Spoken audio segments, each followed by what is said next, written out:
everyone, welcome back to TFFC 2025 Tips for Future CAs. I'm a CA finalist and this channel is made specially for those of you preparing for CA Intermediate. This channel is your roadmap to success created by a CA student for CA students. If you're a CA Inter aspirant looking for clarity, support and smart study techniques, you're in the right place. So without any further ado, let's get into the video. So yes guys, as you know from the title, this video is an exam oriented video. I am preparing a video for your upcoming accounts examination, how you are going to crack it, and don't worry, I have got you guys covered. So the tip number one that I'm going to give you, please do not take stress. As I've always said in my earlier video as well, stress will do nothing but harm to you guys. So please do not take stress. It's going to waste your time. It's worth nothing. Do not take stress. Tip number two, in the morning of the exam, when you get up, please stay relaxed, be calm, be confident, and most importantly, you should have a good sleep, good sleep in the night, a nice 7 to 8 hours sleep. If your mind is not active, if you have not slept well, you will not be able to answer the paper well. Your mind will not work at its 100% efficiency. Do not do that mistake of not sleeping and covering your syllabus. Whatever you're trying to cover, it's going to do no good to you. So please do not compromise on your sleep. Next, what you have to do in the morning, please strategize what you have to do, structure what the outline of the work you're going to do in the morning, the night before of the exam.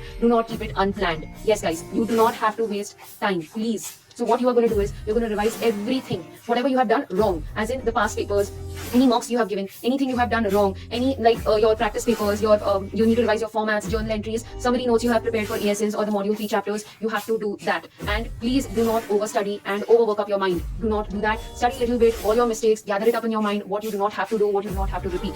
Next comes the exam time. Now what you're going to do is guys, in the exam time, please, you're not going to revise until you enter the exam hall. Every time I see people, I go, they revise continuously, they're turning pages, they are looking before the exam, like a minute before the exam starts. Please do not do that. It's going to work nothing. There's going to be no good, and you're going to remember nothing. You're going to be blank.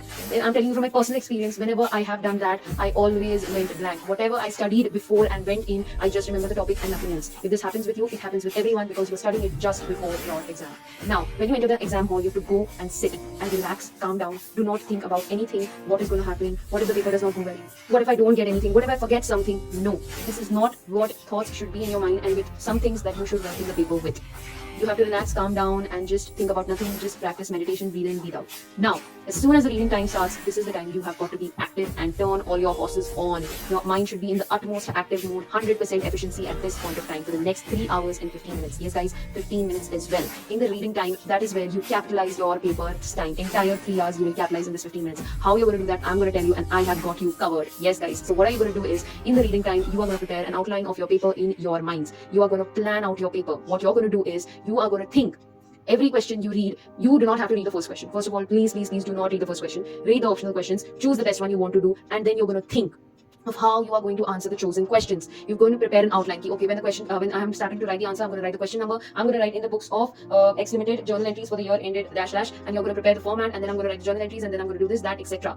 You are going to prepare an outline for the answer. If possible, if you think there are certain long calculations, you can just do it and keep it. Maybe you can write it with a pencil if you're allowed to write. Mostly you're not allowed to write, so do not do that. I don't condone any of this. And then what you're going to do is, after that, after planning out your paper, structuring it out, maybe if you have some time, that I don't think you're really going to have some time, but if you have the 15 minutes में से कुछ time बाकी है, the first question read कर लो, उसका भी outline prepare कर लेना. After that, you are going to start writing your paper, and you're going to write your best part, like the favorite question you like. यार वाह ये question आ गया, I don't love it. सबसे पहले you have to write that.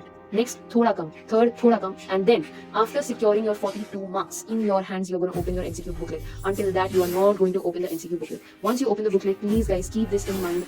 When you have scenario-based questions, case-based questions, they make a bunch of 4, 5 questions, and then they make a chain of answers. So, there can be a chain of correct answers and a chain of wrong answers. In the first question you choose a wrong answer, they will ensure that the second and third questions have the wrong answers as well. So my advice would be to you, do not look at the options. First, be confident and solve yourself and think, okay fine, this is the answer according to me, and beware of the chain of wrong answers. Okay guys, and also, for any questions, be it a chain question, scenario-based question, or an independent question, try not to read the options and answer it without looking at the options, because the options will definitely confuse you. So do not do that. If at any point you are stuck in the paper, you do not know the answer to any question, please do not stop. Just go ahead, leave some pages, leave some space for that particular answer, and then go to the next question. By the time you solve, a part of your mind is working on that particular answer. Don't worry, and then you will suddenly remember a part of the answer or something you're not getting. Okay, even if you don't remember, you can get back to it after you finish the entire paper. But please do not stop, and please do not take stress. Be relaxed, stay calm, and be positive when you go in the exam hall. Everything will go well. Don't worry, God is with you. If you have done your hard work, it will definitely pay off. So don't worry. All the very best for your exams, and please follow the tips I have given. You will do wonders, and you'll be very confident, and you'll be very happy when you come outside the exam hall.